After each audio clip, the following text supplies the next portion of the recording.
Amy, and I am here today to do the wrap-up of my next 5 books. That is books 11 through 15. The first book that I want to talk about is Incomplete by Katie Carter. This is the second book in the Insurrection series, the first book being Insurrection. And so I can't go into a whole lot of detail about what Incomplete is about, but Insurrection, it follows this girl, Sailor, who is just this strong-willed, witty fighter of a girl that you just want to root for, and she just wants to, 1, do something as important, and 2, protect her friends. And the Insurrection was amazing, and Incomplete just continued this amazing series. And so if you haven't picked up Insurrection, highly recommend it. I put a link down to my review for Insurrection down below that I did last year. It kind of goes more in detail about the plot line of Insurrection, and I definitely recommend picking it up. Insurrection was awesome, and Incomplete just, it was fantastic. Overall, I gave the book a 4.75 out of 5 stars, and how that broke down was the quality of writing, pace, plot development, and insightfulness was a 9 out of 10, and then the characters, enjoyability, and ease of reading was a 10 out of 10. I loved this book. It was so fantastic. The next book that I want to talk about is Truly Madly Guilty by Liane Moriarty, and I listened to this book on audiobook. So it's about these 3 families that something happens on this ordinary day at a barbecue. And there's one event that really just changed the outlook of these 3 families, and how is it that they interact with each other now? How do they move on from this one event, and how do they either reconcile with each other or move on? And it's about, you know, how one event, one ordinary day can change your life.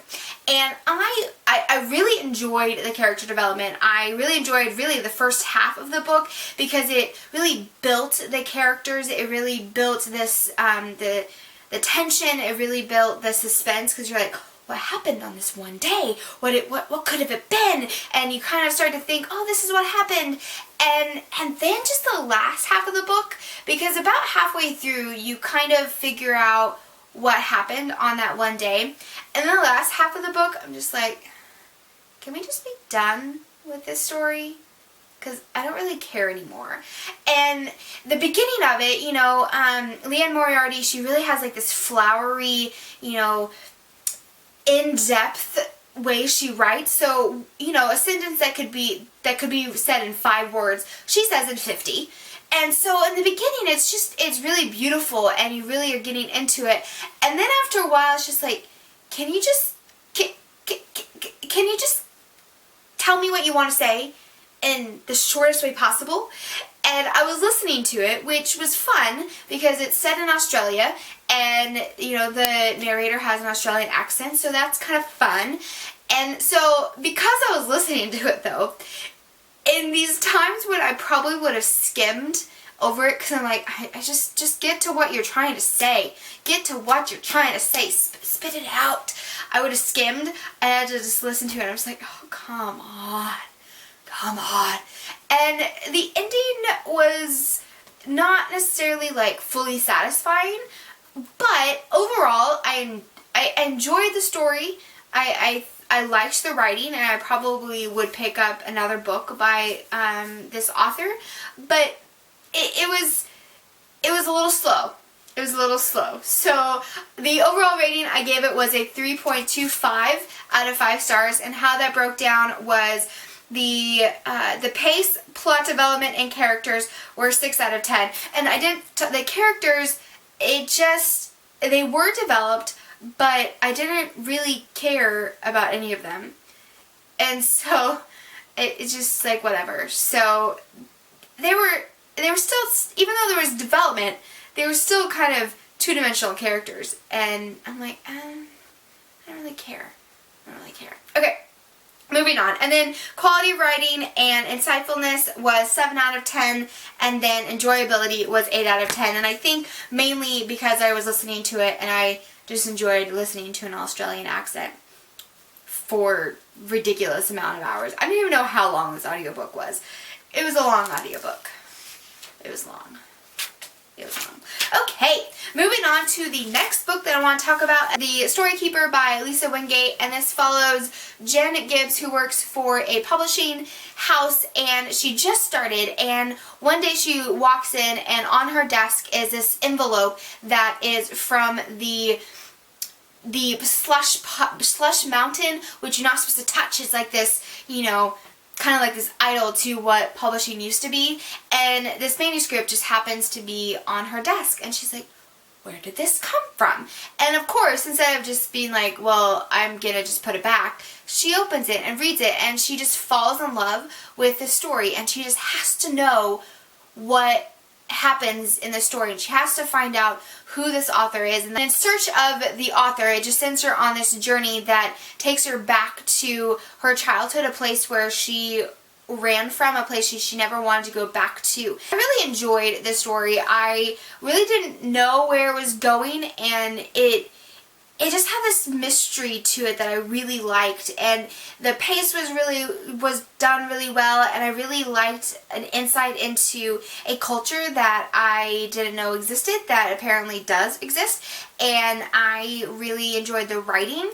Some of the story just kind of felt a little odd, and sometimes it felt a little forced, but overall I really enjoyed it. I thought the writing was beautiful, and the character development was done pretty well. I would have liked a little bit more character development from Evan, who is the other main character, but it is done in first person, so you get it all from Jen's point of view, so you never get other characters fully developed when it's in first person. But other than that, I really enjoyed the characters, and I really liked the character growth that Jen goes through. Like, she has to face demons in her life. She has to face, you know, life that she ran from, and I really liked the way that it was done. It wasn't done just quickly, it was done over time. So I gave this book a 4.25 out of 5 stars, and how that broke down was the pace, plot development, enjoyability, and ease of reading was an 8 out of 10, and then the quality of writing, characters, and insightfulness was a 9 out of 10 for an overall rating of 4.25 stars for The Story Keeper by Lisa Wingate. So the next book that I want to talk about is Dash and Lily's Book of Dares by Rachel Cohen and David Levithan. This book is set at Christmas time in New York, and it follows Dash, who he finds this book with this note in it in the Strand, and it ends up sending him on this scavenger hunt, and then he ends up sending Lily, who started the whole thing, on an adventure for her own, and they end up going back and forth, sending each other on these different adventures, finding out about each other throughout this time, and then their story of like what it looks like when you go from writing down your thoughts to someone to actually meeting them, and can you actually continue a relationship through that. And I really enjoyed the story. It definitely wasn't, you know, something that was like earth-shattering and, you know, it didn't blow me away, but it was really cute and really fun. I actually just laughed out loud several times. It was just so funny, and I really enjoyed it. I really liked the characters of Dash and Lily. I would have liked to have a little bit more character development from them, but it was a fun holiday piece. And so if you're looking for a good Christmas story, you know, in April, I would definitely recommend it, and I would definitely recommend the audiobook. The only thing that I have that just bothered me about the story was the ending. It was so abrupt. It was so abrupt. And it's just, I'm like, what is with all of these authors that take all of this time to, you know, write 300 pages of this really fantastic book and then give us a 5-page ending? And it's just like, come on, give me a good ending. Other than the ending, I really like this, and there is a sequel to this book, and so I definitely want to pick up that book at some point. But I recommend this if you're looking for just a fun, light read, and that's set at Christmas time. So, fun fact, I listened to this book while I was taking down my Christmas decorations. Overall rating for this book, I gave it a 3.5 out of 5 stars, and how that broke down is insightfulness was a 6 out of 10, there wasn't really any like depth to the story.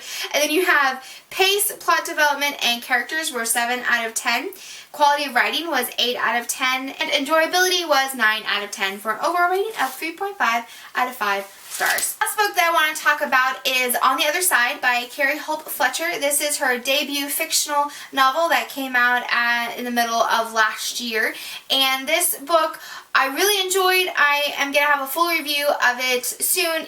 If it's up already, I'll put a link down below. So overall, I enjoyed the story. It was a good story. It was a solid 3-star read for me.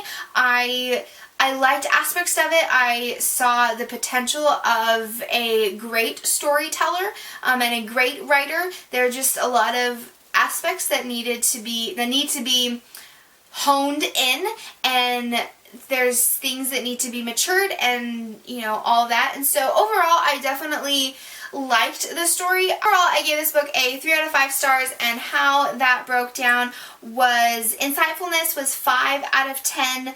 Quality of writing, characters, and ease of reading was 6 out of 10, and then pace, plot development, and enjoyability was 7 out of 10 for an overall rating of 3 out of 5 stars. So that is the wrap up of my last 5 books. If you want more of my thoughts on Insurrection and On the Other Side, I'll put link down to those full reviews down below, so go check those out. And guys, I hope you're having a great reading month. Let me know if you have read any of these books, what you thought about them, and I will see you on the flip side. Bye!